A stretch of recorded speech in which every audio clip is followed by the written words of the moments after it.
Choice உங்களை அன்புடன் வரவேற்கிறது. 10th புக்கில் பார்ட் 2 வீடியோ வந்து பார்க்குறோம். ஸோ 10th புக்கு ரொம்ப முக்கியமான ஒன்று, குரூப் 4க்கு. ஸோ அதனால் நல்லா கவனிங்க. எந்த அளவுக்கு கவனிக்கிறீங்களோ அந்த அளவுக்கு மதிப்பெண் வந்து உறுதியாக கிடைக்கும். ரைட்டா? ஸோ எவ்வளோக்கு எவ்வளோக்கு படிக்கிறதோ அவ்வளோக்கு நல்லதுங்கிற மாதிரி, எவ்வளோக்கு எவ்வளோ கவனிக்கிறீங்களோ அதை விட நல்லது. ரைட்டா? ஸோ படிக்கிறத விட கவனிக்கிறது நல்லது. பெரிய புராணம். ஸோ ஆல்ரெடி ஒரு 50 பக்கம் பார்த்துட்டோம். நம்ம ஃபர்ஸ்ட் இதிலே பார்த்துருப்போம். ரைட்டா? பரிதிமார் கலைஞரை பார்த்துருப்போம், அம்பேத்கரை பற்றி பார்த்துருப்போம், அண்ணாவின் கடிதம் பார்த்துருப்போம், அண்டு நற்றினை பார்த்துருக்கோம், புறநானூறு பார்த்துருப்போம், பாரதிதாசனை பற்றி பார்த்துருக்கோம், சிலப்பதிகாரம் பற்றி இதெல்லாம் பார்த்துருப்போம். ரொம்ப முக்கியமான தலைப்பு, சிலபஸில் எல்லா வரியிலும் இருக்கும். ரைட்? இப்போ என்ன பார்க்கணும்னா பெரிய புராணம், அப்பூதியடிகள் புராணம் வந்து பார்க்குறோம். அப்பூதியடிகள்னா யாருன்னு தெரியும் உங்களுக்கு. அப்பூதியடிகள் திருநாவுக்கரசருடைய அவர் மூத்த மகன், இளைய மகன், எல்லாருக்குமே திருநாவுக்கரசர் பேரை வச்சு வணங்கக்கூடியவர். திருநாவுக்கரசரே தெய்வமாக வணங்கக்கூடியவர் தான் அப்பூதியடிகள். திங்களூரில் தோன்றியவர், குற்றமற்றவர், சிவபக்தி ரொம்ப இருக்கும், திருநாவுக்கரசரோட பேரன்பு மிக்கவர். அப்படிப்பட்டவர் என்ன பண்ணுறாருன்னா, திருநாவுக்கரசர் வந்து ஒரு பக்கம் அந்த பக்கம் வரும்போது ஒரு சூளை நோயால் பாதிக்கப்பட்டிருப்பார். அப்போ அந்த பக்கம் வரும்போது வந்து பார்த்தீங்கன்னா, இங்கே திருநாவுக்கரசருக்கு வந்து பார்த்தீங்கன்னு வச்சுக்கோங்கவேன், சாப்பாடு போடணுங்கிற போது வாழை குறித்து அறியும் போது பாம்பு ஒன்று கொத்திரும், உள்ளங்கையில் பாம்பு கொத்திரும், வாழை மரத்துலேருந்து பாம்பு கொத்திரும். அப்போ உடனே ஒன்றுகளாம் என பதிகம் பாடி திரும்ப அவர் இறந்து போனவரையும் உயிரோட வர வச்சிருப்பார். அதான் அப்பூதியடிகள் புராணம். இது பழைய புது ஸ்டூடெண்ட்ஸ்க்கு இதுதான் கதை. நான் தான் திருநாவுக்கரசர், உங்கள் வீட்டு பக்கம் வர்றேன், டக்குன்னு எனக்கு வாழை இலையை நீங்கள் அறுத்துட்டு வர்றீங்க, அறுக்கிற இடத்துல மூத்த மகனுக்கு பாம்பு கொத்திருச்சு, கொத்தி உயிர் போகிற நிலைமையில் நான் என்ன பண்ணுறேன், ஒன்றுகளாம் என திருப்பதிகம் ஒரு பதிகம் பாடி உயிர்ப்பிக்கிறேன். புரியுது உங்களுக்கு? ஸோ ஒன்றுகளாம் என திருப்பதிகம் பாடி இறந்த பிள்ளையை எழுப்பி திருவமுது செய்துள்ளார். அதான் அப்பூதியடிகள் புராணம். அதுதான் இந்த இதோட கதையே. இதை நீங்கள் ரீட் பண்ணிங்கன்னா உங்களுக்கே தெரியும். சொற்பொருளும் ஜஸ்ட் ரீட் பண்ணிக்காங்க. ரொம்ப ஈஸியானதான், ஒன்றும் பெருசாக இருக்காது. எல்லா இடத்துலையுமே திருநாவுக்கரசர் அப்பூதியடிகள், திருநாவுக்கரசர் அப்பூதியடிகள் அப்படிங்கிற வார்த்தை எங்கனையாவது ஒரு இடத்துல இருக்கும். பாருங்க எவ்வளோ பெருசுன்னு பாருங்க. இந்த கதை தான், ஆனால் அது எவ்வளோ பெருசாக இருக்கு பாருங்க. ஆசிரியர் குறிப்பு. ஸோ பெரிய பெரிய புராணம்னாலே சேக்கிலார், அருண்மொழித்தேவர், உத்தம சோழ பல்லவர் அப்படிலாம் சொல்லுவோம். ஸோ அருண்மொழித்தேவர், சேக்கிலார், அருண்மொழித்தேவர் அப்படின்னு சொல்லுவோம். தற்போதைய காஞ்சிபுரம் மாவட்டத்தில் குன்றத்தூரில் ஐஸ்கிரீம் வந்து சேக்கிலார் அப்படிங்கிறது அருண் ஐஸ்கிரீம் ஷார்ட்கட் தான். குன்று மாதிரியே இருக்கும், ஐஸ்கிரீம் வந்து குன்று மாதிரியே இருக்கும். அப்போ ஒரு குன்றத்தூரில் பிறந்தவர், காஞ்சிபுரம் குன்றத்தூரில் பிறந்தவர். இயற்பெயர் அருண்மொழித்தேவர். இவர் அபநாய சோழடன் தலைமை அமைச்சராக இருந்தார். ஐஸ்கிரீம் வந்து தவறுதலாக கீழே போட்டார்னா அபராதம் விதிச்சிருவாங்க. ஸோ அபநாய சோழடன் தலைமை அமைச்சராக இருந்தவர். உத்தம சோழ பல்லவர். ஐஸ்கிரீம் உண்மையாக நம்ம வீட்டுக்கு யாரும் வாங்கிட்டு வரோம், அவர் தான் உத்தமர். நீங்கள் தான் நல்லவருங்க, காய்ச்சல கூட ஐஸ்கிரீம் வாங்கிட்டு வரீங்க பாருங்க. அது மாதிரி உத்தம சோழ பல்லவர். தெய்வங்க, நீங்க தெய்வ சேக்கிலார் என்றும் தொண்டர் சீர் பருவார். ஐஸ்கிரீம் சாப்பிட்டா அப்படியே தொண்டை வழியே அப்படி போகும் பாரு.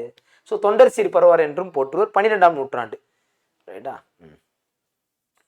அடுத்து இதெல்லாம் ஓகே பார்த்ததான். இது பார்த்துடணும். ஆமாம். தனியடியார் 63 பேரும், தொகையடியார் 9 பேரும், ஆக 72 பேர் சிவனடியார்கள் ஆவார். அவ்வடியார்களின் வரலாற்றை கூறுவதால் பெரிய புராணம். இந்த பெரிய புராணம் பார்த்தீங்கன்னா எல்லா சிவன் கோயிலுக்கு போனீங்கன்னா 63 நாயன்மார்களை பற்றி கதையாக இருக்கும். இந்த குட்டி குட்டியாக கதையாக இருக்கும். இந்த ஃப்ளெக்ஸில் போட்டிருப்பாங்க, சில நேரம் கல்வெட்டில் பார்க்கலாம், இதெல்லாம் பார்ப்பீங்க. அப்போ அந்த கதையெல்லாம் இதெல்லாம் பெரிய புராணம் தான் தொகுச்சு. சோழர் காலத்தில் தான். பல்லவர் காலத்தில் 11 திருமுறைகள் பல்லவர் காலத்தில் அப்படியே வந்தாலும் இந்த 12ஆம் நூற்று ரொம்ப பிற்காலத்தில் உருவாச்சு. ரைட்டா? அப்போ இங்கே வந்து சோழர் காலத்தில் இங்கே வந்து உருவாச்சு இந்த பெரிய புராணங்கிறது. எல்லாத்தையும் தொகுத்து ஒரு கதையை வெளியிட்டாங்க. இந்நூலுக்கு சேக்கிலார் இட்ட பெயர் திருத்தொண்டர் புராணம் அப்படின்னு சொல்லி வச்சாரு. தில்லை நடராச பெருமான் உலகலாம் என்று அவரே அடியெடுத்து கொடுக்க பெற்றதா எனவும் கூறுவர். அடியலாம் ஒன்றுகளாம் அப்படின்னு சொல்லி அடியெடுத்து கொடுங்க, அப்படியே ஃபாலோ பண்ணி படிச்சாங்கன்னு சொல்லுவாங்க. தெய்வ மனம் கமலும் தன்மையுடனே. எனவே மகாவித்துவான் மீனாட்சி சுந்தரம் பக்தி சுவை நனி சொட்ட சொட்ட பாடிய கையுளவ என சேக்கிலாரை பெருசாக பாராட்டிருக்காரு. யாரு? மீனாட்சி சுந்தரனார். ஸோ அப்போ அப்படி சொட்ட ஐஸ்கிரீம் வந்து அப்படி சொட்ட சாப்பிடுவாங்கல்ல, அந்த மாதிரி மீனாட்சி சுந்தரம் பாராட்டிருப்பார். உலகம், உயிர், கடவுள் ஆகிய மூன்றையும் ஒருங்கே காட்டும் காவியம் தான் பெரிய புராணம் என கல்யாண சுந்தரனார் சொல்லியிருக்கார். ஸோ உலகம், நம்ம கல்யாணம் முடிச்சிட்டாலே நீதான் என் உலகம், நீதான் என் உயிர், நீதான் என் கடவுள் அப்படின்னு மனைவியை சொல்லுவான். ரைட்டா? அப்படி சொல்லி தான் கல்யாணம் முடிப்போம். அப்புறம் கல்யாணம் முடிச்ச பின்னாடி தான் அதுக்கப்புறம் நம்ம என்ன பண்ண மாட்டோம், அப்படி சொல்ல மாட்டோம். சொல்ல மாட்டோமா? சொல்ல மாட்டோம், அது உண்மை. உலகம், உயிர், கடவுள் ஆகிய மூன்றையும் ஒருங்கே காட்டும் காவியம் தான் பெரிய புராணம். திருவி கல்யாண சுந்தரனார். ஷார்ட்கட் கொஸ்டின்ல இந்த கொஸ்டின்ல ரிப்பீட் கேட்டிருக்காங்க, அதனால தான் சொல்றேன். ரைட்டாப்பா? ஓகே. ஷார்ட்கட்டு தான் உங்களுக்கு எப்பயுமே நல்ல ஞாபகமா இருக்கும். அதனால தான் நீதான் என் உலகம், நீதான் உயிர், நீதான் கடவுள். நீங்கள் இப்படி தான் சொல்லி கல்யாணம் பண்ணீங்களா சார் அப்படின்னா அப்படி கூட சொல்லியிருந்துருக்கலாம். சும்மா ஒரு ஷார்ட்கட்டுக்காக சொல்கிறேன். அன்பை பெருக்கி எனது ஆறுயிரை காக்க வந்த இன்ப பெருக்கே இறையே பராபரமே. அந்த பராபரமேனாலே தாயுமானவர் தான். அடுத்து பாரத ரத்னா எம்ஜிஆர். எம்ஜிஆரை பொறுத்தளவுக்கு 7/7ன்னே வந்துக்கிட்டு இருக்கோம். அவர் பிறந்தது 17 ஜனவரி 17, இயரும் 17.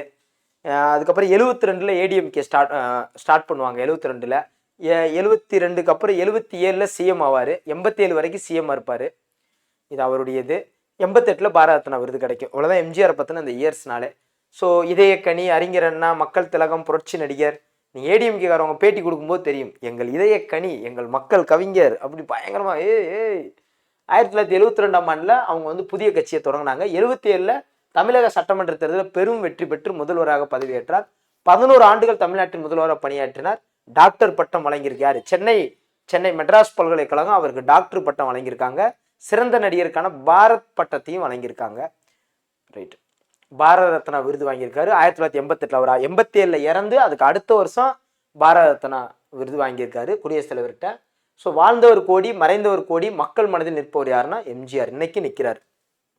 தமிழ் விடு தூது. அரியா சனமுனக்கே யானால் உனக்கு சரியாரும் உண்டா தமிழே அப்படின்னு சொல்லி ஆரம்பிச்சிருக்கோம். அரியா சனமுனுக்கே யானால் உனக்கு சரியாரும் உண்டே தமிழே அப்படின்னு சொல்லி இது தமிழ் விடு தூது. தமிழையே தூதுவா விட்டுருப்பாங்க. தமிழே உமக்கு தலைமை பேரளித்தால் உமக்கு ஒப்பாவர் ஒருவரும் இலர்.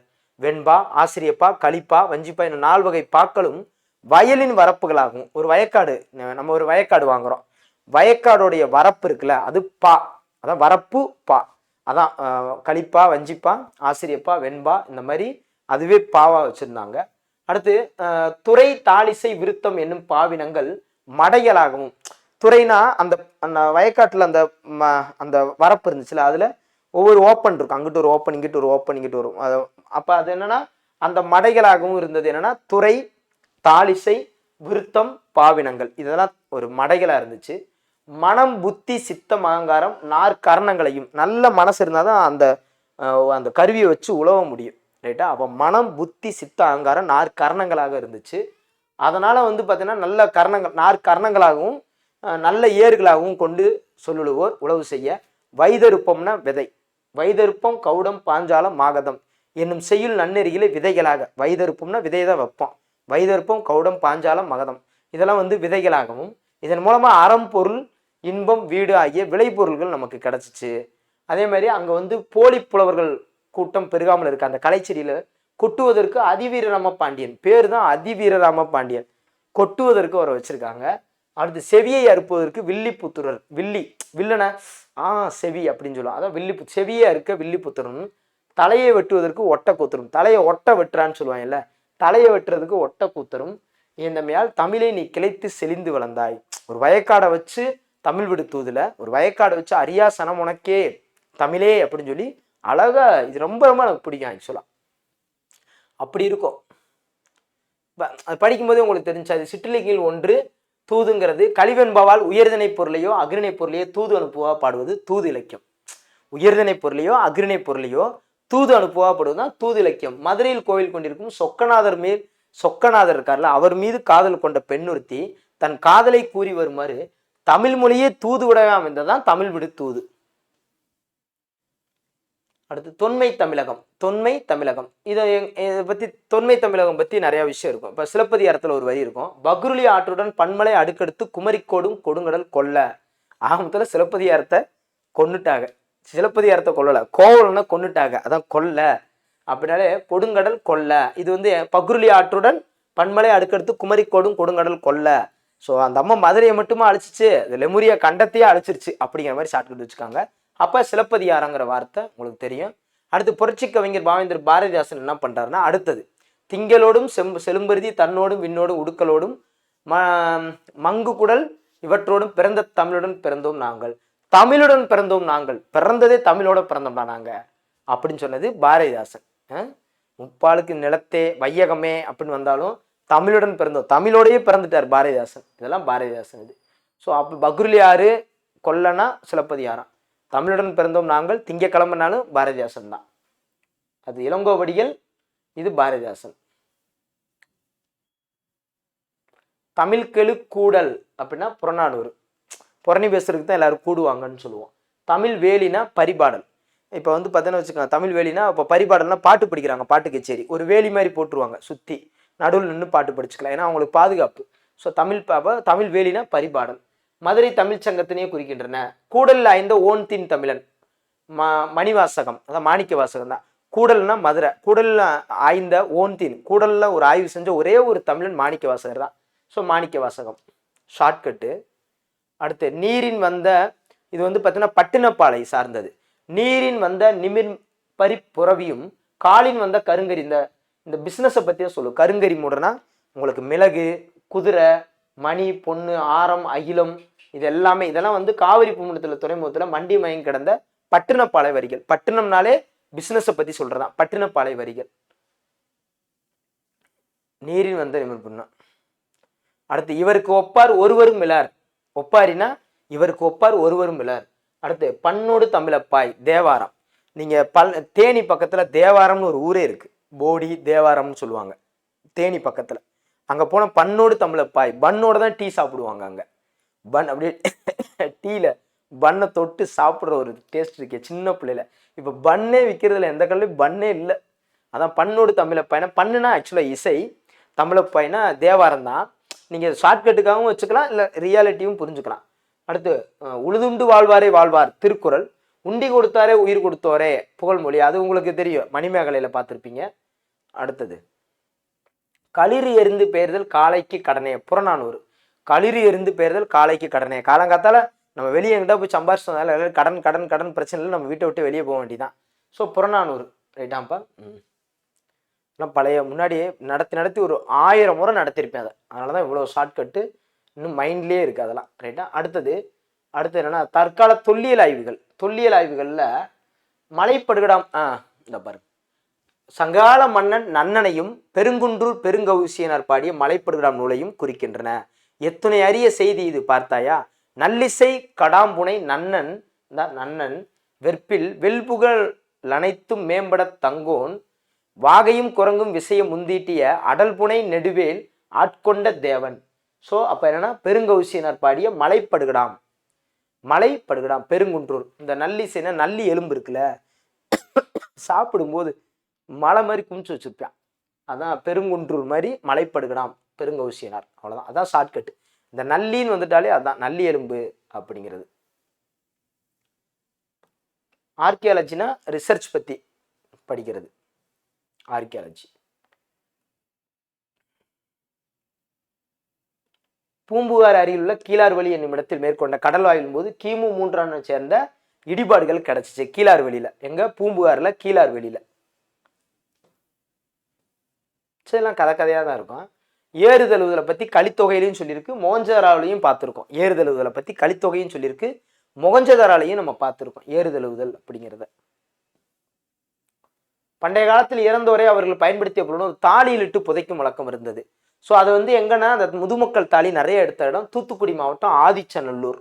1876 2003 ரொம்ப ரொம்ப முக்கியமானது. 1876 மனப்பாடமே பண்ணிக்கணும். 1876 2003 ஸோ ஆகிய ஆண்டுகளில் நடத்தப்பட்ட அகழ்வாய்வில் தான் முதுமக்கள் தாலி நிறைய எடுத்தாங்க. கிமு 300 டு கிபி 300 வரையிலான நிறைய காலகட்டத்தை சேர்ந்த தாலிகள் வந்து அதில் எடுத்தாங்க, நிறைய எடுத்தாங்க. 1876 2003 1876 இந்த பாடத்தில் வர 2 இயர் இதான்ப்பா. 1876 2003 சொல்லி சொல்லி மனப்பாடாயிரும். 1876 2003 1876 2003. ஸோ திருக்குறள் ஒரு வகுப்பா இருக்கோ, ஒரு மதத்தா இருக்கோ, ஒரு நிறத்தா இருக்கோ, ஒரு மொழியா இருக்கோ, ஒரு நாட்டா இருக்கோ, அது உலகுக்கு போகுது. திருவிக்கா கல்யாண சுந்தரம். அப்ப நம்ம கல்யாண வீட்டுக்கு வராங்கன்னா ஒரு வகுப்பாரு, ஒரு மதத்தாரு, ஒரு நிறத்தாரு, ஒரு மொழியாரு, ஒரு நாட்டாருன்னு நினைக்கக்கூடாது. எல்லாரும் ஒண்ணுதான், அதான் கல்யாணம்ங்கிறது. ஸோ கல்யாணம் ரைட்டா. அடுத்தது திருவள்ளுவர் தோன்றாது விட்டால் தமிழன் என்ற இனம் இருப்பதாக உலகத்தாருக்கே தெரிந்திருக்காது. யாருன்னா விஸ்வநாதன். திருக்குறள் என்னும் ஒரு நூல் தோன்றாவிட்டால் தமிழ் மொழியே இருந்திருக்கிறது தெரியாது. தமிழன்கிற இனம் இல்லை. திருவள்ளுவர் தோன்றாவிட்டால் தமிழன்கிற இனமே இருந்திருக்கு தெரியாது. திருக்குறள் என்னும் நூல் தோன்றாவிட்டால் தமிழ் மொழி, திருவள்ளுவரை வச்சு நல்ல தமிழன் அப்படிங்கிறதையும் திருக்குறளை வச்சு நல்ல மொழிங்கிறதையும் விஸ்வநாதன் சொல்லுவார். விசு பாருங்கன்னா கியாப்பே விஸ்வநாதன். ஸோ உண்மையாவே விசுன்னு ஒருத்தர் இருப்பார், ஆக்டர், மனோரமா கூடயே சேர்ந்து நடிப்பார். அவரெல்லாம் ஒருத்தர் இல்லைன்னா குடும்பத்துல ஒரு பிரச்சனையை எப்படி ஹேண்டில் பண்ணணும்னு தெரியாமே போயிருக்கும். உண்மையாவே தமிழ்நாட்டு சினிமாவில் நீங்கள் ரிசர்ச் பண்ணி பாருங்க, விசுன்னு ஒருத்தர் இருப்பார். இப்போ சோன்னு ஒருத்தர் இருப்பார், அவர் அரசியல் சாணக்கியர், நல்ல அரசியல் சார்ந்து நிறைய அவர் ஜெயலலிதா அம்மா கூடலாம் இருந்தவங்க தானே. நல்ல அரசியலாக வித்தியாசமாக அவருடைய யோசனையை துக்ளக் பத்திரிகை நடத்தினார்ல, நல்லா இருக்கும் அவருடைய ஸ்பீச்சு, அரசியல் சார்ந்து இருக்கும், அரசியல் சாணக்கியன் மாதிரி. குடும்ப சாணக்கியன்னா விசு தான், ஆக்டர் விசு. எங்கள் வீட்டில் அடிக்கடி அவரை பார்ப்பாங்க, டிவியில் பார்ப்போம், நேரில் இல்லை. மனோரமாவோட நடித்து ஒரு குடும்பம் எப்படி இருக்கும், கஷ்டப்படும், அதை எப்படி ஹேண்டில் பண்ணணும், மருமகன் என்ன பண்ணணும், மகன் என்ன பண்ணணும், நல்லா இருக்கும். ஸோ அது மாதிரி தான். அப்போ அவரெல்லாம் தோன்றாவிட்டால் தமிழ்நாட்டில் ஒரு குடும்பம் எப்படின்னு தெரியாது, அதே மாதிரி தான். ஸோ தோன்றாவிட்டால், இந்த தோன்றாவிட்டால்னா விசு. ஒரு ஷார்ட்கட்டுக்கு எங்கெல்லாம் போகிறதா இருக்குது. தேவாரம், நாமார்க்கும் குடியெல்லாம் நமனை அஞ்சோம். திருநாவுக்கரசர், நாமார்க்கும் குடியெல்லாம் நமனை அஞ்சோம், நரகத்தில் இடர்படம் நடலை இல்லோம், இப்படி ஆரம்பித்து முடியும். ஸோ நாமார்க்கும் குடியெல்லாம் நமனை அஞ்சோம். திருநாவுக்கரசர், இவர் அப்பர்னு சொல்லுவோம். நாமார்க்கும் குடியெல்லாம் நமனை அஞ்சோம். நம்மளாம் இன்னைக்கு குடியிருக்கோம்னா நம்ம அப்பா இருக்கிற தைரியத்தில் தான். நம்மளாம் இன்னைக்கு குடியிருக்கோம் ஒரு வீட்டில். இப்போ இந்த வீட்டில் நான் குடியிருக்கேன், எங்கள் அப்பா இருக்கிற தைரியத்தில் நான் குடியிருப்பேன் அப்படிங்கிற மாதிரி. ஸோ அப்போ திருநாவுக்கரசர் அப்பர் தானே அவர். எவர்க்கும் ஆட்படா தன்மையின் சங்கரன், அழகிய வெண்மையான சங்கினை காதிர் கொலையாக கொண்டவன், அத்தகைய தலைவனுக்கே மீளா அடிமை கொண்டோம் அப்படின்னு சொல்லி ரொம்ப புகழ்ந்து ஒரு மாதிரி எழுதியிருப்பாரு. ரைட், பார்த்துக்காங்க. திருநாவுக்கரசர் திருவாமூரில் பிறந்தவர். திருவாமூர் வாசக மாணிக்க வாசகர் தான் திருநாவலூர் அப்படின்னு வரும். ரைட்டா உங்களுக்கு. இவர் திருவாமூர்னு வரும். திருநாவுக்கரசர் திருவாமூர் அப்படின்னு வரும். பெற்றோர் வந்து புகழனார் மாதிரியார், புகழுக்கு ஒரு மாதிரியா வாழ்ந்தவங்க. தமக்கையார் திலகவதியார். திருநாவுக்கரசுடைய தமக்கையார் திலகவதியார். திருநாவுக்கரசுக்கு பெற்றோர் 8 பேர் மறுநீக்கியார். இப்படி மருவை நீக்கி நான் தான் திருநாவுக்கரசர். இப்போ எங்கள் அப்பா வந்து வந்திருக்காரு எக்ஸாம் ஹாலுக்கு டியூட்டிக்கு. நீங்கள் சார், டேய் மவனே நான் தான் தெரியலையா, அப்பா வந்திருக்கேன்டா, மாறு வேஷத்தில் வந்திருக்கேன், மருவை ஒட்டிக்கிடுவார், அவ்வளோதான். என்னங்கப்பா காமெடியாக இருக்குது. அதான் அப்பர் தான் மறுநீக்கியார். ரைட்டா, அருண்மொழித்தேவர் வேற, மறுநீக்கியார் வேற. ஸோ நான் எப்பயுமே திருநாவுக்கரசர் அப்பர்னு தான் சொல்லுவோம்.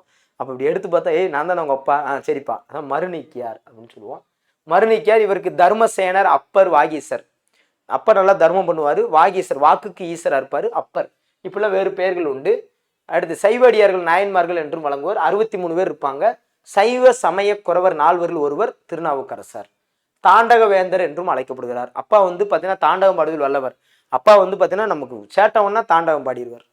7ஆம் நூற்றாண்டு. திருவாமூருங்கிறது கடலூர் மாவட்டம் பன்ருட்டியை அடுத்து உள்ளது.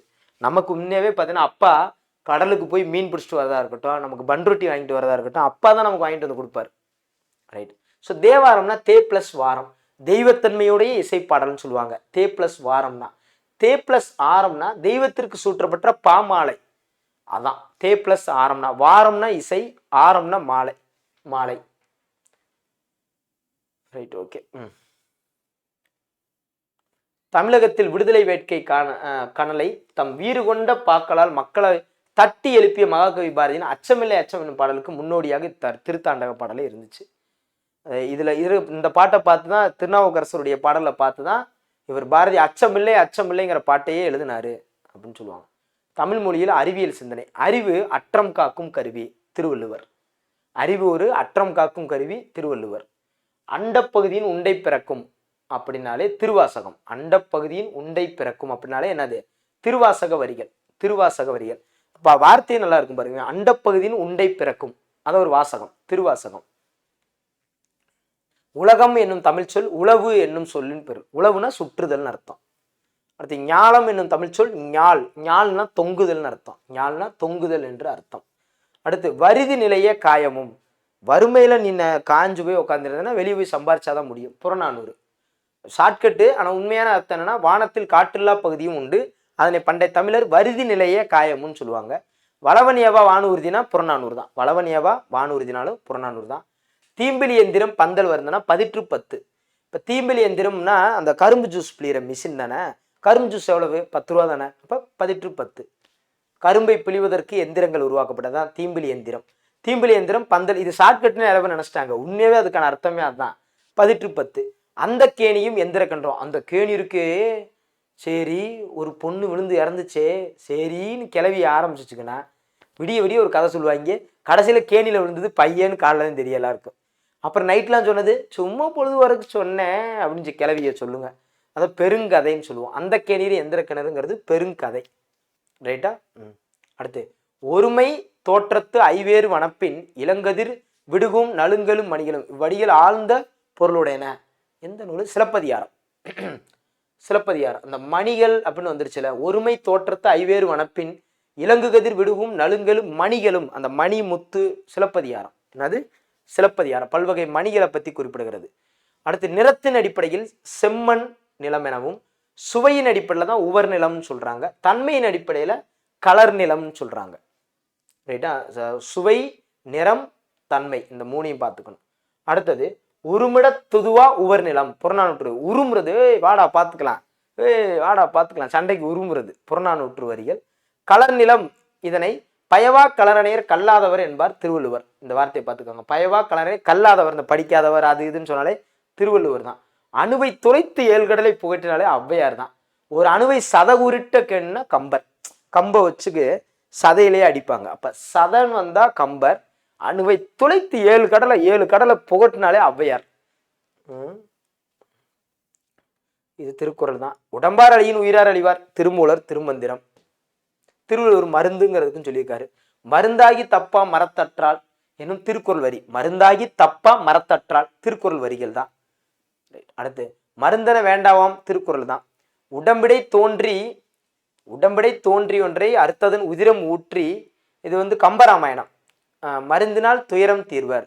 உடம்பிடை தோன்றி ஒன்றை அறுத்ததன் உதிரம் ஊற்றி உடலற சுட்டு வேறொரு மருந்தினால் துயரம் தீர்வர் என்பது கம்பர் வாக்கும் அறுவை மருத்துவம். ஸோ உடம்பிடை தோன்றி உதிரம் ஊற்றினா, ஸோ கம்பராமாயணம் என்னன்னா காட்டுக்குள்ள ராமருக்கு வந்து அறுவை சிகிச்சை பண்ணியிருக்காங்க, ராமருக்கு ஆப்ரேஷன். அதை பற்றி கம்பராமாயணத்தில் சொல்லியிருக்காங்க. அப்போ உதிரம் ஊற்றி ரத்தத்தை ஊற்றி ஒரு ஆப்ரேஷன் மாதிரி பண்ணியிருக்காங்க, அது கம்பராமாயணம். அது என்னது? கம்பராமாயணம். அடுத்து மணிமேகலுடைய தோழி சுதமதியின் தந்தையை மாடு முட்டியதால் அவரின் குடல் சரிந்தது. சரிந்த குடலை புத்த துறவியர் சரி செய்ததை மணிமேகலை எடுத்துரைக்கிறது. புத்த துறவி ஒருத்தர் சரி செஞ்சிருக்காரு, அது மணிமேகலைன்னு சொல்லியிருக்காங்க. திருவாசகத்துல என்னன்னா புல்லாகி பூடா என தொடங்கும் திருவாசக பாடலும் இருக்கு. போடா ஆண்டவனே நம்ம பக்கம் இருக்கான், அதான் புல்லாகி பூடா திருவாசகம். அடுத்து மானுட பிறப்பினுள் மாதா உதரத்து ஈரமில் கிருமி செருவினில் பிழைத்ததும் என தொடரும் பாடலடிகள். கருவியல் அறிவை நன்கு வளர்ச்சனை என்ன, இது சும்மா ஜஸ்ட் பாடல் வரிதான். அடுத்து குரட்டை ஒலி மூவா, இது மட்டும் தெரிஞ்சா போதும். இப்ப குரட்டை விடும்போது மெமிக்கிரிலாம் பண்ண வேண்டியதா இருக்கு. அப்படி இப்படி ஒரு மூமெண்ட்ல தான் குரட்டை போய் வரும். அப்போ மூவா, அது என்னது? மூவா. அது மட்டும் தெரிஞ்சா போதும், குரட்டை ஒலினா மூவா. அடுத்து சீரா புராணம் விலாதத்து காண்டம் புலி வசனித்த படலம். நபிகள் நாயகிட்ட வந்து அந்த புலி வந்து அமைதியா வந்து உட்காருது. அப்ப கடவுள்னா அந்த விலங்குகள் வந்து எதுவும் பண்ணாதுங்கிறதுக்கு எடுத்துக்காட்டு தான். ஸோ அடர்ந்த காட்டில் வாழும் புலி ஒன்று. புலி பார்க்கவே கொடூரமா இருக்கும், அப்படி இருக்கும் இப்படி இருக்கும், புலால் வாடை அடிக்கும். அப்படிப்பட்ட புலி முகமது நபியை வந்து வணங்கி அவர்கிட்ட உட்காந்து இருக்கிறது மிகப்பெரிய ஒரு ஆச்சரியம். அதான் முகமது நபிகள்ல முகமது நபி தான் அப்படின்னு சொல்றாங்க. அதான் விலாதத்து காண்டம் புலி வசனித்த படலம். இது சீரா புராணம். இது என்னது? சீரா புராணம். வேற ஒண்ணுமே இல்லை. அவரை பார்த்தோன்னா அந்த புலி வந்து உட்காந்து அமைதியா வந்து அவர்கிட்ட வந்து உட்காரு. அப்ப இறைவனை பார்த்தா தானே அவங்க வந்து என்னது, அந்த விலங்குகளுக்கு இறைவன்னா யாரு, நல்லவர்கள் யாரு, கெட்டவர்கள் யாருன்னு தெரியுதுன்னு அர்த்தம். அதை பத்தி தான் இவ்வளவு பாடல் வரியும். சொற்பொருள் மட்டும் படிச்சுக்காங்க. சொற்பொருள் மட்டும், பாடல் வரி தெரியுது தெரில, சொற்பொருள் மட்டும் படிச்சுக்கணும். சொற்பொருள், பிரித்தறிதல், இலக்கண குறிப்பு இதெல்லாம் படிச்சுக்கணும். ஆசிரியர் குறிப்பு. சீரா புராணத்தை இயற்றியவர் உமறு புலவர். ஸோ இவர் எட்டயபுரம் கடியமுத்து பாலவருடைய மாணவர். எட்டயபுரம் கடிகை முத்து புலவரின் மாணவர். அப்துல் காதிர் மரைக்காயர் என்ற வள்ளல் சீதக்காதியின் வேண்டுகோளுக்கு இனமாவே உமறு புலவர் சீரா புராணம் இயற்றினார். சின்ன சீரான்னு ஒன்று இருக்கு. ஆக்சுவலா இவர் வந்து என்ன ஃபர்ஸ்ட் நல்லா கேட்டுக்காங்க, சீரா புராணத்தை இயற்றவர் உமறு புலவர் ஃபர்ஸ்ட். இவர் எட்டயபுரம் கடிகமுத்து பாலவருடைய மாணவர். கடிகை முத்து புலவர். அப்துல் காதிர் மரைக்காயர் என்ற வள்ளல் சீதக்காதியின் வேண்டுகோளுக்கு இணங்க தான் இவர் எழுதினார். அப்துல் காதிர் மரைக்காயர் என்ற வள்ளல் சீதக்காதியின் வேண்டுகோளுக்கு இணங்கவே சீரா புராணம் எழுத தொடங்கினார். அவர் இறந்து போயிட்டார். சீதக்காதி இறந்து போயிட்டார். சீதக்காதி என்ன, அப்புறம் அபுல் காசிம் என்ற வள்ளல் உதவியால் சீரா புராணம் நிறைவுற்றது. அப்ப அப்துல் காதிர் ஆரம்பிச்சு அபுல் காசிம், அந்த காசி அப்படிங்கும் போது இறுதி வந்துருதுல, அந்த காசிம் வள்ளல் உதவியால் சீரா புராணம் நிறைவுற்றது. உமறு புலவர் வள்ளல் பெருமக்களை நூலின் பல இடங்கள் நினைவு கூர்ந்து போற்றுகிறார். இவர் 80 பாக்களான முதுமொழி மாலை. முதுமொழி மாலை எத்தனை பாக்கள்னு கேட்பாங்க. ஒரு வயசானவர்னா யாரை சொல்லுவார்? 80 வயசு உள்ளவர் தான். அப்ப 80 பாக்கள் தான் முதுமொழி மாலை. 80 முதுமொழி மாலையின் நூலையும் படைத்துள்ளார். இவர் காலம் 17ஆம் நூற்றாண்டு. காலம் 17.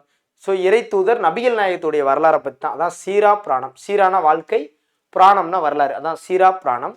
ஸோ விலாதத்து காண்டம், நுவ்வத்து காண்டம், ஹிஜ்ரத்து காண்டம். விலாதத்து காண்டம் பிறப்பியர் காண்டம்னு சொல்லுவோம். நுவ்வத்து காண்டம்ங்கிறது அந்த செயல் சார்ந்தது இருக்கும். ஹிஜ்ரத்து காண்டம் அந்த பயணம் சார்ந்தது இருக்கும். ஹிஜ் பயணம் போவாங்கல்ல அந்த மாதிரி இருக்கும். ஸோ 5027 வெண்பாக்களால் ஆனது. 5027 வெண்பாக்களால் ஆனது. அவ்வளவுதான்.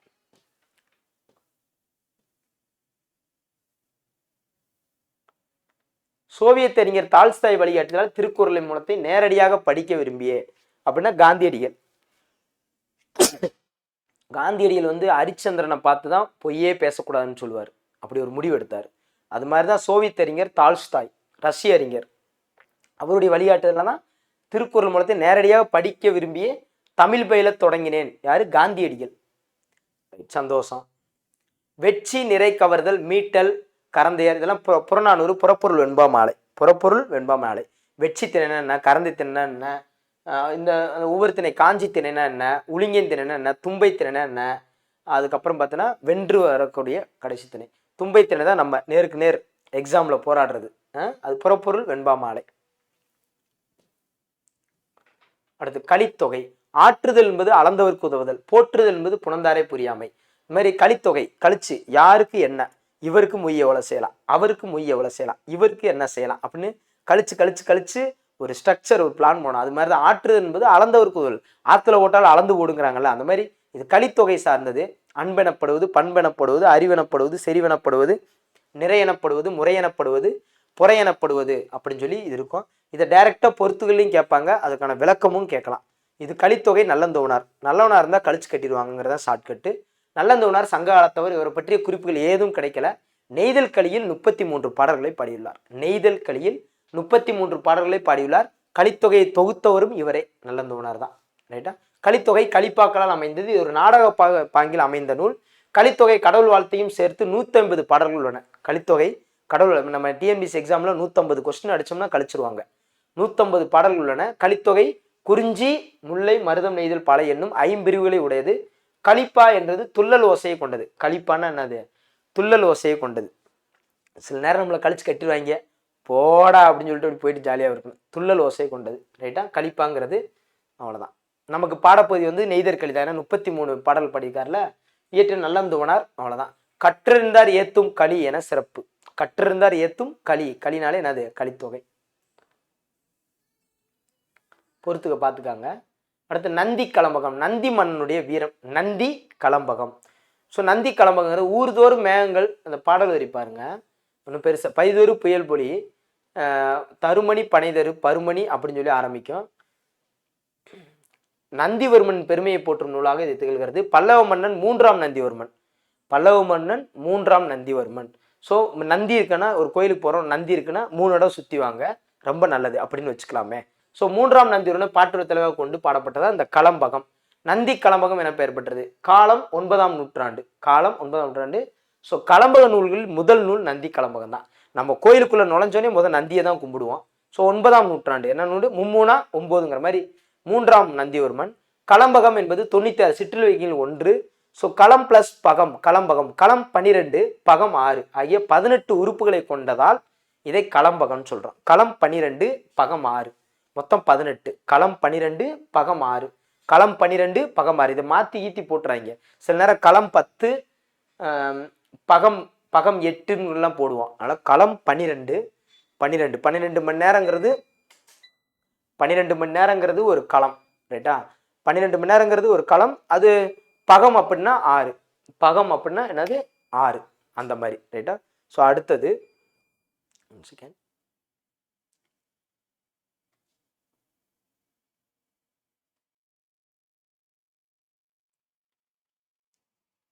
ஓகே, பவர் கட் ஆயிருந்துச்சு, அதுக்காக கொஞ்சம் வெயிட் பண்ணோம், வந்துருச்சு. 4000 திவ்ய பிரபந்தம். 4000 திவ்ய பிரபந்தம். ஸோ மீன் நோக்கும் இந்த பாடல் வை பாருங்க, குலசேகர ஆழ்வார் பாட்டுது. 4000 திவ்ய பிரபந்தத்தில் குலசேகர ஆழ்வார் வரும். இது வந்து கொஸ்டின் கூட டிஎன்பிசியில் கேட்டிருக்காங்க குலசேகர ஆழ்வாரை பற்றி. ஸோ மீன் நோக்கும் பானோக்கா தானோக்கா கோணாக்கி அப்படின்னு சொல்லி பாடல் வரி வரும். மீன் நோக்கும் நீள்வயல் சூழ் வித்துவ கோட்டம்மாள் என் பானோக்கா யாகிலுமுன் அப்படின்னு சொல்லி பயங்கரமாக வரும். தார்வேந்தன், இந்த மாதிரி குலசேகர ஆழ்வாரை பற்றி இதை மட்டும் நமக்கு மெயினாக தெரிஞ்சுக்கிட்டாலே போதுமானதான். நம்ம விளக்கமும் தெரிஞ்சுக்கிறது நல்லது தான். அங்கே என்ன சொல்லுவாங்கன்னா, மீன்கள் நீந்துகின்ற வயல்கள் சூழ்ந்த வித்துவ கோட்டில் உள்ள பெருமானே, நீ எனக்கு திருவருள் புரியவில்லை என்றாலும் உன்னையே அடைக்கலமாக புகுவேனே அன்றி எனக்கு வேற ஒரு பற்றில்லை. இந்த ஆழ்வார்கள் ஃபுல்லாக பார்த்தீங்கன்னா பெருமாளை உருகி உருகி கும்பிட்டுருப்பாங்க. அப்படிதான் எல்லாமே வரும். ரைட்டாம்பா.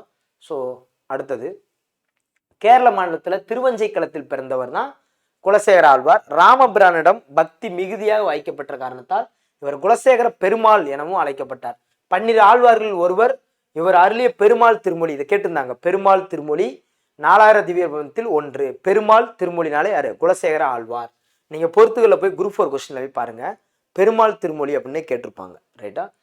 குலசேகரார் தமிழில் பெருமாள் திருமொழியையும் வடமொழியில் முகுந்த மாலை என்னும் நூலை ஏற்றுள்ளார். தமிழ்ல பெருமாள் திருமொழி, பெருமாள் குலம், நாங்கள்லாம் பெருமாள் குலம் அப்படிங்கிறத ஷார்ட்கட்டு பெருமாள் திருமொழி. முகுந்த மாலை வடமொழியில முகுந்த மாலை அப்படி சொல்லியும் இயற்றியுள்ளார்.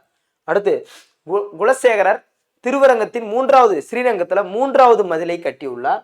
அதற்கு குலசேகரன் வீதி என்னும் பெயர் இருக்கு. இன்னைக்கும் வைணவத்தை பத்தி தான் 4000 திவ்ய பிரபந்தம் அப்படிங்கிறதான், வேற ஒன்றும் இல்லை. அடுத்தது வள்ளலாரை பத்தி இருக்கும். வள்ளலார் ஃபுல்லா கம்ப்ளீட்டா ராமலிங்க அடிகளாரை பத்தி தான் இருக்கும். ராமலிங்க அடிகளாரை பத்தி தான் இருக்கும். அகத்தை கருத்து புறத்தை வெளுத்து உலகர் அனைவரையும் சகத்தை திருத்து. இந்த சகம், இந்த பாடல் வரியில ஃபுல்லா பாருங்க, இந்த 2-3 வரி தான் உயிர்கள் சகம். சகத்தை திருத்து அப்படின்னாலும் ராமலிங்க அடிகளார் தான். பாருங்க பாடல் வரி ஃபுல்லா பார்த்தீங்கன்னா தெரியும். இது ஒரு உத்தம மனிதர் போகிறார் அப்படின்னு சொல்லி சொல்லுவாங்க. ஒரு உத்தம மனிதர் போகிறார் அப்படின்னு சொல்லி சொல்லுவாங்க. ஸோ அதுவும் இதே தான், ராமலிங்க அடிகளார் தான். அடுத்து ஒருமையுடன் எனது திருமலரடி நினைக்கின்ற உத்தமர். அந்த உத்தமர், அந்த சகத்தை திருத்து, அந்த இது மாதிரி வந்தாலே அவர் தான், ராமலிங்க அடிகளார் தான். ராமலிங்கர் வடிவுடை மாணிக்க மாலை என்னும் நூலையும் திருவெற்றியூர் சிவபெருமான் மீது எழுத்தறியும் பெருமான் மாலை என்னும் நூலையும் பாடினார். ஸோ பாருங்க, மனமுருகச் செய்யும் ராமலிங்கர் வடிவுடை மாணிக்க மாலை என்னும் நூலையும் திருவெற்றியூர் சிவபெருமான் எழுத்தறியும் பெருமான் மாலை என்னும் நூலையும் பாடியுள்ளார். அடுத்து கற்பனையே நிலையென கொண்டாடும் கண்மூடி வழக்கமெல்லாம் மண்மூடி போக, அதுவும் ராமலிங்க அடிகளார் தான். ஒத்தாரும் உயர்ந்தாரும் தாழ்ந்தாரும் எவரும் ஒருமையுள்ளர் ஆகிய கீழ் நடத்தல் வேண்டும். எல்லாரையும் உயர்ந்தோர் தாழ்ந்தோர்னு இல்லாம எல்லாரையும் ஒரே மாதிரி நடத்தணும். சங்கடம் விளைவிக்கும் சாதியும் மதத்தையும் தவிர்த்தேன் அப்படின்னு சொன்னவர். நல்லா இருக்கும் ஒரு டைலாக்லாம். பெண்ணினுள் ஆணும் ஆணினுள் பெண்ணும் அன்னுற வகுத்த அருப்பெரும் ஜோதி. ரைட், இது தெரியும் உங்களுக்கு. வாடிய பயிரை கண்டபோதெல்லாம் வாடியது அவர் தான். பசியராத அயர்ந்தவர்களுக்கு எல்லாத்துக்கும் சாப்பாடு போடணும்னு சொன்னார். சத்திய தர்மசாலை இது பண்ணார். எத்துணையும் பேதமராது எவ்வுயிரும் தம்முயிர் போல் என்ன, எல்லா உயிர்களையும் தம்முயிர் போல் என்றவர் ராமலிங்க அடிகளார் தான். இந்த வரியை பார்த்தாலே உங்களுக்கு தெரியும். உயிர் இறக்கமே பேரின்ப வீட்டின் திறவுகோல். அந்த உயிர் சார்ந்து வந்தாலே உயிர் இறக்கமே பேரின்ப வீட்டின் திறவுகோல். அந்த கரெக்டாக திறப்பாங்க, ஜோதி காமிப்பாங்க தைப்பூசத்து அன்னைக்கு ராமலிங்க அடிகளார் கோயிலில். அடுத்தது இதையும் பாருங்க, உலகரசு ஆழ்வோர் உரைமுடி வாழ்கொண்டு ஒருவரை ஒருவர் உயிர் அறச் செய்தனர் தான். உயிர் அறச் செய்தனர். எனவே தலையுற சிறியேன் கேட்பதெல்லாம் தளர்ந்து உளம் நடுங்கி நின்று அயர்ந்தேன்.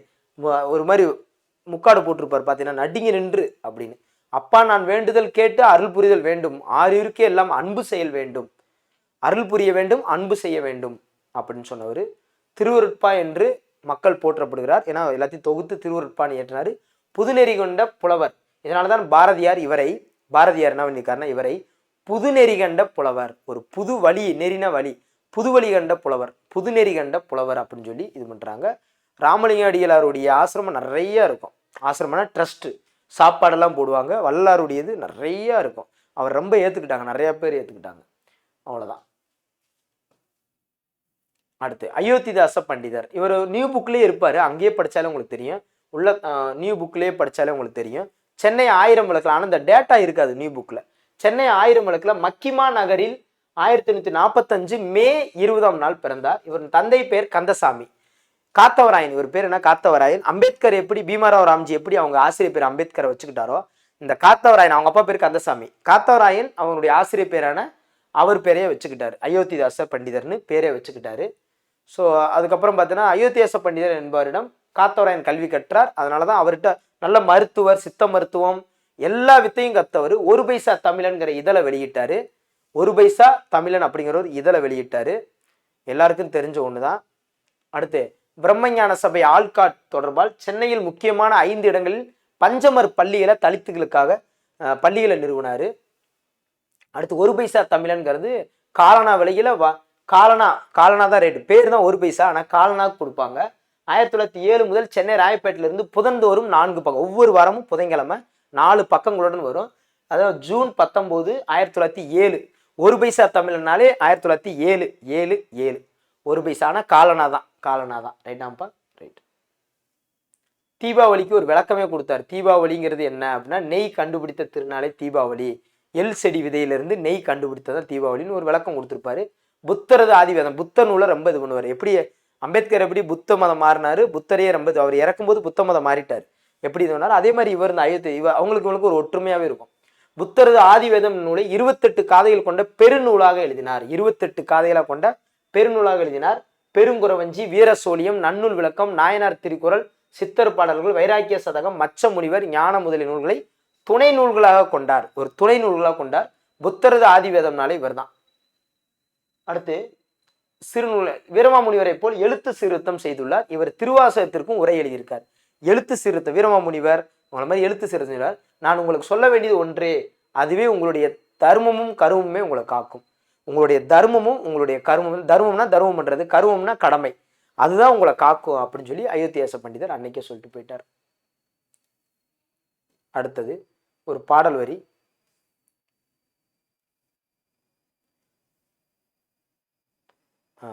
அப்பா நான் வேண்டுதல் கேட்டு அருள் புரிதல் வேண்டும், இந்த அருள் புரியல் வேண்டும், ஆறுக்கெல்லாம் இது பண்ண வேண்டும், இந்த உயிர்கள், இந்த அருப்பெரும் ஜோதி இப்படி வந்தாலே ராமலிங்க அடிகளார் பாடல் தான்.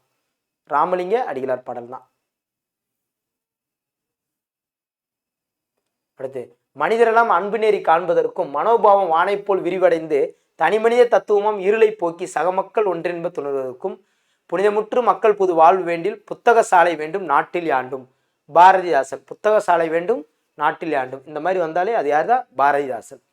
வீட்டிற்கு ஒரு புத்தக சாலை வேண்டும்னா அறிஞர் அண்ணா. அது ஒரு நூலே இருக்கும், தலைப்பு இருக்கும். வீட்டிற்கு ஒவ்வொரு வீட்லையும் ஒரு புத்தக சாலை வைக்கணும்னு சொன்னது அறிஞர் அண்ணா. இந்த பாடல் உள்ள மனிதரெல்லாம் அன்பு காண்பதற்கும் புத்தக சாலை வேண்டும் நாட்டில் யாண்டும், வீட்டில் வேணும்னா தான் அண்ணா, நாட்டில் யாண்டும்னா பாரதிதாசன். வீடு வேற நாடு வேற. நிற்க நேரமில்லை சுரதா. நிற்க நேரமில்லை சாலை இளந்தரியன். டக்குன்னு சுரதா. காடு இன்பம் தான் சுரதா. நிற்க நேரம் இல்லைன்னா ரோட்டில் இருக்கிறவங்க தான், சாலையில் நிற்கிறவங்க தான் நிற்க நேரம் இல்லைன்னு வாங்க. சாலை இளந்தரியன். சாலை இளந்தரியன். ஏன் நிற்க நேரம் இல்லை? 10th முடிச்சிட்டோம் அப்படிங்கிறனாலயா? அப்படிலாம் இல்லை. சாலை இளந்தன் பெற்று ராமையா அன்னலட்சுமி. ராமையா அன்னலட்சுமி. ஸோ பிறந்த ஊர் திருநெல்வேலி மாவட்டம் சாலை நயினார் பள்ளிவாசல். டெல்லி யூனிவர்சிட்டியில் தமிழ்துறை ஹெச்ஓடியாக இருந்திருக்காரு. உலகத்தமிழ் ஆராய்ச்சி கழகம், இந்திய பல்கலைக்கழகத்தில் தமிழாசிரியர் மன்றம், டெல்லி எழுத்தாளர் சங்கம், உலக தமிழ் பண்பாட்டு எல்லா பக்கமும் தோன்ற காரணமானவர் இந்த சாலை இளந்தரியன். 1991 தமிழக அரசின் பாவேந்தர் விருது பெற்றுள்ளார். 1991. 1891 பாரதிதாசன் பிறந்தார். இவர் 1991 பாவேந்தர் விருது தமிழக அரசால் வாங்கியிருக்காரு. தம் நாள் முழுவதும் தமிழின முன்னேற்றத்திற்காகவே இது பண்ணாரு. ஸோ பூத்தது மானுடம், இவர் ஷார்ட்கட்டே என்னன்னா, ரோட்ல வந்து பார்த்தீங்கன்னு வச்சுக்காங்கவே, நடுவில் பூக்களா பூத்திருக்கும். அப்போ நிற்க நேரம் இல்லைனாலும் சாலை தான், ரோட்ல பூக்களா பூத்திருந்தாலும் சாலை தான். சாலை இளந்தரியன். ஸோ இவர் சாலையரன் படைப்புகள் புரட்சி முழுக்கம். ரோட்டில் தான், நிற்க நேரம் இல்லைன்னு தான் புரட்சி பண்ணுவாங்க. உரை வீச்சு, ரோட்டில் நின்று தான் எல்லாரும் பேசுவாங்க. உரை வீச்சு. இந்த நூல்களை சிறந்த நூலுக்கான பரிசு வாங்கியிருக்காரு. சிறந்த நூலுக்கான பரிசு வாங்கியிருக்காரு. பல்துறை வேலை வாய்ப்புகள்னா, வினையே ஆடவருக்கு உயிர் குறுந்தொகை. ஏதாவது ஒரு தொழில் செஞ்சு குறுந்தொகையா சம்பாரியா, அதாவது ஆடவருக்கு உயிர் குறுந்தொகை. முன்னீர் வழக்கம் மகடு ஓடில்லை. முன்னீர் வழக்கம்னாலே தொல்காப்பியம். முன்னீர் வழக்கம்னாலே மகடு ஓடில்லைனாலே என்னதான்? தொல்காப்பியம் தான். வெறுங்கை என்பது மூலதனம், 10 விரல்களும் மூலதனம். தாரா பாரதி. தாராளம்யா, 10 விரல் இருக்கியா. வெறுங்கை என்பது மூலதனம்யா, தாராளம் 10 விரல் இருக்கியா, இதாயா நமக்கு மூலதனம் அப்படின்னா தாரா பாரதி.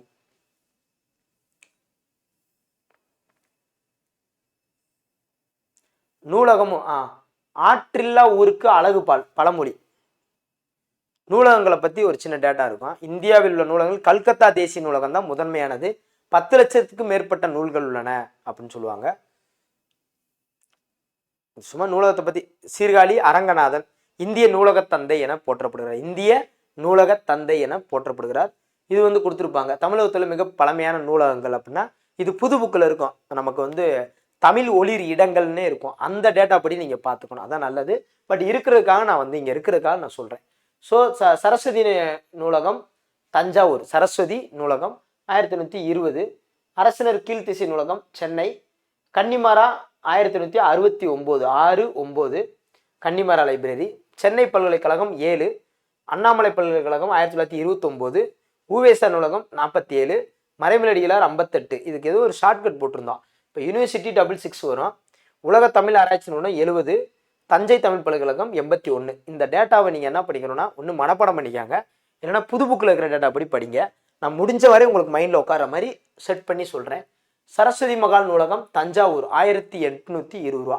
ஸோ அந்த மகாலுக்கு போனோம்னா ஒரு 20 ரூபா டிக்கெட் இருக்குன்னு வச்சுக்கோங்க. அரசினர் கீழ்த்திசை சுவடி நூலகம் சென்னை, அதனால் கன்னிமாரா நூலகம் சென்னை. கன்னிமாரானா 69, 6, 9 கன்னிமாரா. ரைட்டு. சென்னை பல்கலைக்கழகம், சென்னை யூனிவர்சிட்டியில் எவ்ரி சண்டே வந்து யூனிவர்சிட்டி லீவு தான். அண்ணாமலை யூனிவர்சிட்டி 29, அது எல்லாருக்கும் தெரியும், ஏன்னா நீதி கட்சி ஆட்சியில் வந்தனால. 29 ஊவேசா நூலகம் சென்னை 1904. சுதந்திரம் வாங்கும்போது தமிழ் காந்தி தாத்தா சுதந்திரம் வாங்கி தந்தார், தமிழ் தாத்தா நூலகம் வாங்கி தந்தார். மறைமலடிகளார் 1958. ரைட்டா. நைட்டு பார்த்தீங்கன்னா ஒரு 8 மணிக்கு சாப்பாடு போடுவாங்க, காலைல ஒரு 5 மணிக்கு சாப்பாடு போடுவாங்க அப்படின்னு வச்சுக்காங்க. 58.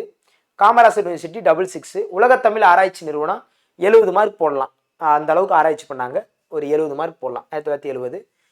தஞ்சை தமிழ் பல்கலைக்கழகம், தஞ்சாவூரில் ஒரு தமிழ் பல்கலைக்கழகம் இருக்குது, ஒன்றே ஒன்று தான் இருக்குது தஞ்சாவூரில். ஸோ 1981. ஸோ இந்த மாதிரி கொஞ்சம் ஞாபகம் வச்சுக்கிட்டா கொஞ்சம் ஈஸி ஓரளவுக்கு. பட் அந்த டேட்டாவும் இந்த டேட்டாவும் எடுத்து வச்சு படிச்சுக்காங்க. இந்த டேட்டா பழைய டேட்டா, அந்த புது புக்கில் இருக்கிற டேட்டா தான் ஒரிஜினல் டேட்டா. இருந்தாலும் இந்த இடத்துல சொல்லாமல் போகக்கூடாதுங்கிறக்காக தான் சொன்னேன். ஸோ ஓவரால் 10th முடிஞ்சிருச்சு. இப்போ நீங்கள் பார்த்தீங்கன்னா 10th ஏதாவது அவாய்ட் பண்ணுற மாதிரி இருந்துச்சா? எல்லாருமே இருக்காங்க சிலபஸ் படி. ஸோ என்னை பொறுத்தளவு ஒப்பீனியன்னா 9th 10th இருக்கிறத ரொம்ப கவனமாக பார்த்துக்கணும். 6th to 8th விட 9th 10th நல்லா படிச்சுட்டு போயிருங்க. 6th to 8th படிச்சிருங்க. நான் மொத்தம் 6th to 8th 3 வீடியோவும், 3 வீடியோவில் 3 புக்கு முடிச்சிருப்பேன். 9th ஒரு 3 வீடியோ, இதில் 2 வீடியோ. ஸோ அது ஒரு 3 வீடியோ, அது ஒரு 3 வீடியோ, 6, 2, 8 வீடியோவில் 6 to 10 வரைக்கும் நடத்திருக்கேன். ஸோ மறக்காமல் பார்த்துருங்க. அவ்வளோதான். ரைட்டாப்பா. So thank you. அடுத்து கிராமர் பார்ட்டு நம்ம தொடங்க போகிறோம், பார்த்துக்கலாம். ரைட்டாப்பா. So thank you to all. Thank you.